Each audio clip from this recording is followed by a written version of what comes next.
Hello everyone.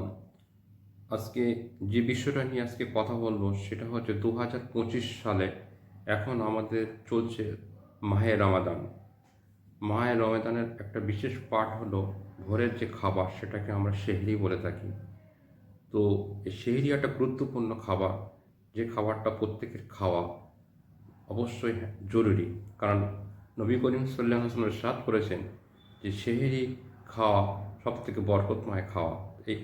যখন আমার নবী করিম সাল্লাল্লাহু আলাইহি ওয়াসাল্লাম ইরশাদ করেছেন, অতএব আমাদের উচিত আমরা প্রত্যেকেই সেহরিটাকে খাওয়া, যে কম খাই আর বেশি খাই।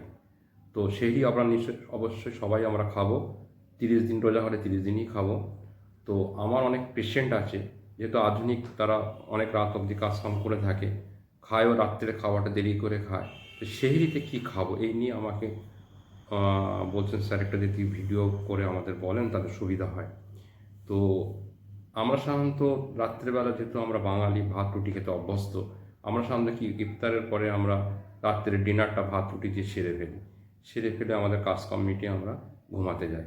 ঠিক ভোর রাত্রে সেহরির সময় আমরা উঠে পড়ি, উঠে গিয়ে আমরা সেহরির খাবার খাই। তো সেহরিতে ন্যাচারালি আমি দেখে থাকি, আমরা আবার সেই ট্র্যাডিশনাল খাবার ভাত রুটি খাই, জল খাই, খেয়ে আমাদের সেহরিটা মিটিয়ে ফেলি। তো আবার আমি অনেকের দেখেছি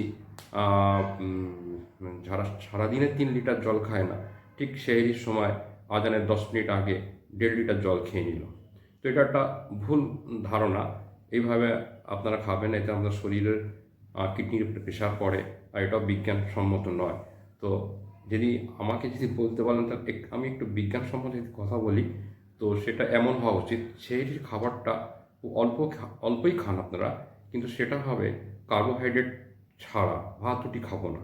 ভাত রুটি খেলে কি হয়, বেশি ভাত রুটি যদি আমরা খেয়ে থাকি তাহলে আমাদের বেশি ক্ষুধা পাবে।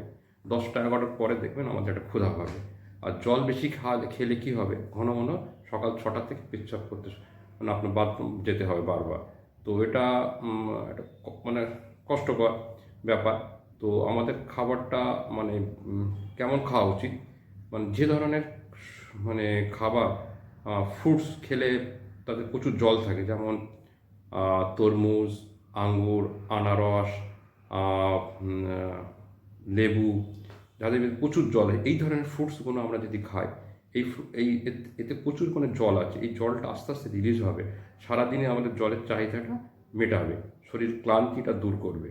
আর আর আমরা প্রোটিন জাতীয় খাবার বেশি খাবো, যেমন ডিম সিদ্ধ খেলাম, চিকেন হালকা সিদ্ধ, তাতে অল্প মশলা দিয়ে চিকেনটা খাবো।